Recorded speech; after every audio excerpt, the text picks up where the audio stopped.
And our guest number 2 is here. It's Peter from Harmonic. Thank you, Peter, for coming on. Morning, how are we doing? I'm very good. This is the first show on the first day of IBC. It actually hasn't even officially opened yet here for another 15 minutes, so we're winding up as the show goes along. Great.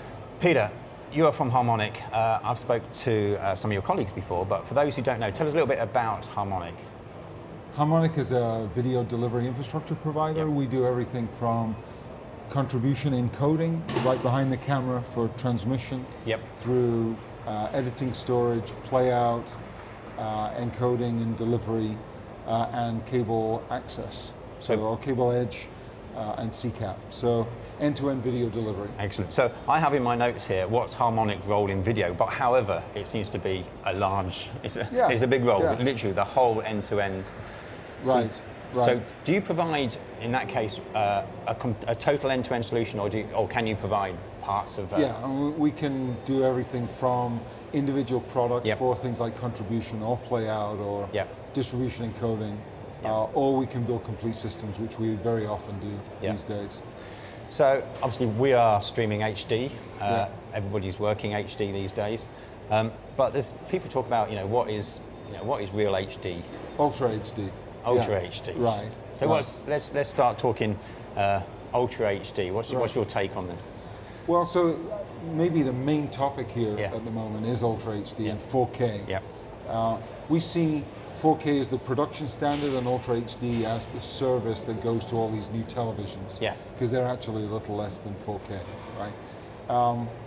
And so there's a lot of talk about it, but how is it going to happen? Yes. Because people are just starting to buy the televisions. Yep. We now have the new HDMI 2.0 spec, so you can get Ultra HD at 60 frames a second through the new HDMI 2.0. And so what are the real applications? I think the first applications for Ultra HD are going to be for streaming Yeah. and progressive download. So Yeah. Sony's got that player. Yeah. We'll see it in most of the popular streaming services in the next year. Right.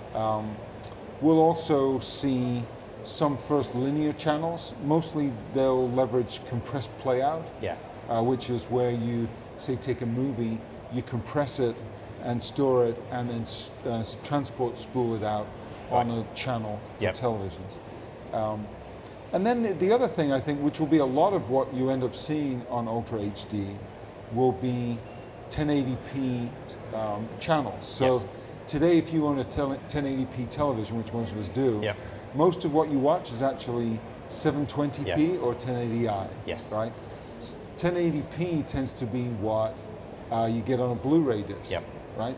And which is great. On an Ultra HD TV, that level of quality looks pretty good, particularly as most of the TVs upconvert. Sure. Right? So a lot of the popular channels, we believe at least, will upgrade to 1080p in the relatively short term for the Ultra HD user.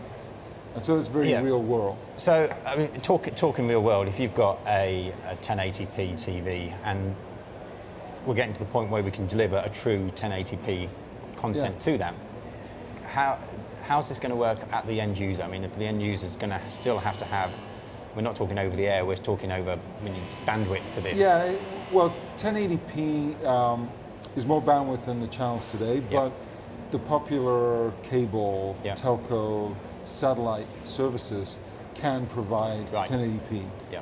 And some of them already do. If you look at DirecTV, which is the US satellite provider number one there, they have DirecTV cinema channels, which are pay-per-view basically.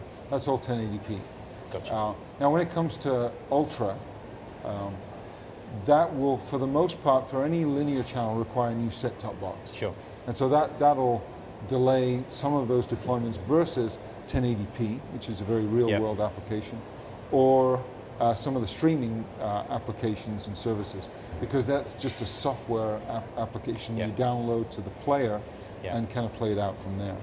So as far as technology goes at the studio side, before transmission, for example, is there a lot of work still needs to be done in order to be able to get those up to the spec to be able to handle the Ultra HD? So the equipment for recording and editing 4K on the production side is in progress of being supplied, and the prices have come down a lot. A lot of production is now 4K. because everyone wants the golden master of any Yes. piece of content. So the cameras are there. The red camera is 5K, Yep. which is good for stabilization Yes, you've got into a some- 4K yeah. signal. And we're showing on the Harmonic booth, Hall 1 B20, the impressed. editing of 4K Right. with Adobe Premiere with a Harmonic Media Grid storage platform for linear editing, non-linear editing. So the studios are coming up pretty Yeah. quickly.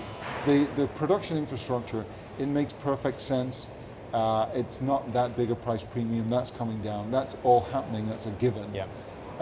When the services to the television start, that's the real question. And you mentioned storage there for a second. Obviously, with Yeah. 4K, storage becomes an even bigger issue Right, as opposed to, right. and speed of access to that storage, I'm assuming, Right, would need to be. and that's where specialized storage for editing by multiple people, sometimes in remote locations, is so important for 4K. Some of the generic IT storage platforms won't work in the same way No. because we're talking colossal files. Yeah. And for any kind of real-time effectiveness, you're going to need a system that's really optimized for that. And so Harmonic Media Grid is an example of a platform. And you mentioned on your stand that you're showing some of this. So you are showing some Ultra HD encoding, Yeah, working. we've got all kinds of Ultra HD scenario demonstrations. Yeah. We have an Ultra HD theater where we're giving talks every hour and trying to show the industry what we believe will be the progression and the rollout of Ultra HD over the next couple of years. Peter, it's all sounding very interesting. A lot's going to change, as you say, over the next so. few years. If people again wanted to come and see you, they're watching this live and they're thinking, I want to come out to Amsterdam and have a look. Yeah. Whereabouts are you again? Hall 1, Yeah. B20. I'm impressed. Beginning of the show, and you already know your stand number. If they're unable to get here, is there a website they can go to?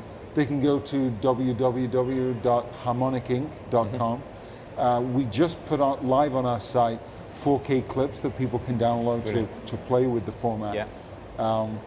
And in general, they'll find a lot of information there about what we do and the future of Ultra HD. Brilliant, Peter. Well, thank you very much for coming on, especially as it's just before the show started. I know it's a busy time for you getting things ready, so Sure.